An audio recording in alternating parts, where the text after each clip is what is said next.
नमस्कार मित्रांनो, मी प्रकाश गामेवाड ब्रँड शेतकरीमध्ये तुम्हा सर्वांचं स्वागत करतो। खरं तर तुम्हाला वाटत असेल इतके दिवस व्हिडिओ आले नाहीत तर का आले नाहीत, तर भावना आपला छोटासा एक प्रोजेक्टचं नियोजन चालू आहे आणि प्रोजेक्ट झाल्याच्या नंतर तुम्हाला कळणारच आहे नेमकं कशाचा प्रोजेक्ट आहे काय नाही। तर त्याआधी भावना तुमच्यासाठी मी आपल्या शेतामध्ये आलो। तुम्ही पाहू शकता पाठीमागे या ढेल्यामधलं पूर्ण हार्वेस्टिंग झालेलं आहे। तुम्हाला दिसत असेल पाठीमागचं ढेलं तुम्ही पाहू शकता, पूर्ण हे ऊसाचं हार्वेस्टिंग झालेलं आहे। आता कशा प्रकारचं हार्वेस्टिंग झालेलं आहे, त्यामध्ये आपला फायदा होतो का नुकसान होतो हे आपण सांगण्याचा प्रयत्न करणार आहोत। आणि त्यानंतर नुकसान जर होत असेल तर त्यावरती आपण मात कसं करायचं, नेमकं काय करावं लागेल हार्वेस्टर चालू असताना आपण नुकसान होऊ नये म्हणून हे पण तुम्हाला मी सांगण्याचा प्रयत्न करतो। चला तर मग आपण व्हिडिओला सुरुवात करूया। सुरुवातीला नुकसान होऊ नये म्हणून काय करायचं ते आपण पाहूया। हे तुम्ही पाहू शकता भावानो, या ठिकाणी पहा धुऱ्याच्या काटाकाटाला मशीन जे आहे ना ऊस सोडते आणि तो ऊस आपल्याला मशीनच्या समोर आणून टाकावा लागतो अशा प्रकारे।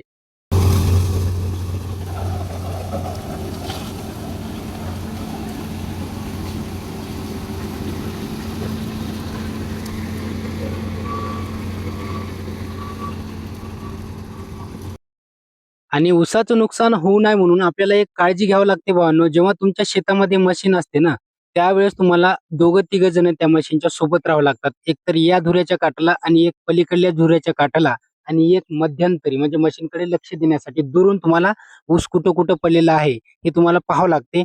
आणि त्यानंतर ते ऊस तुम्हाला एका ठिकाणी दुसरी ओळ जर चालू असेल, सरी चालू असेल, तर त्या सरीमध्ये तुम्हाला तो ऊस टाकायचा आहे।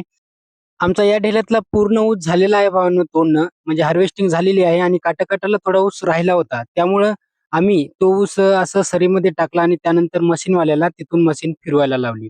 अशा प्रकारे तुम्ही हार्वेस्टर चालू असताना तुम्ही थोडंसं लक्ष द्यायचं आहे।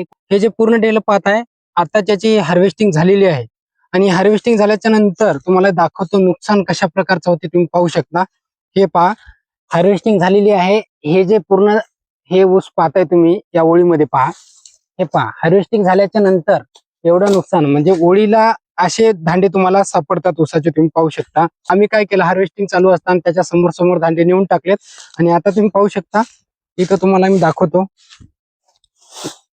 आता हे पहा भावांनो, अशा प्रकारे आता हे लाईव्ह डेमो तुम्हाला दाखवतो नुकसान कशा प्रकारे होते। तुम्ही पाहू शकता, हे पहा अशा प्रकारे धांडे तुम्हाला पाचटीच्या खाली दिसतात, हार्वेस्टिंगच्या चाकाखाली गेलेली धांडे।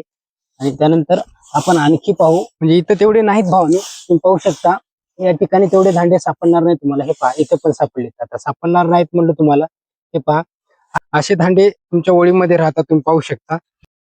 हा जर व्हिडिओ आवडला असेल तर या व्हिडिओला लाईक करा, शेअर करा, कमेंट करा आणि हा ब्रँड शेतकरी चॅनलवरती जर नवीन असाल तर चॅनलला सबस्क्राईब करायला विसरू नका। चला तर मग भेटूया आपण अशाच एका नवीन व्हिडिओ सोबत, नवीन ब्लॉग सोबत। जय जवान जय किसान।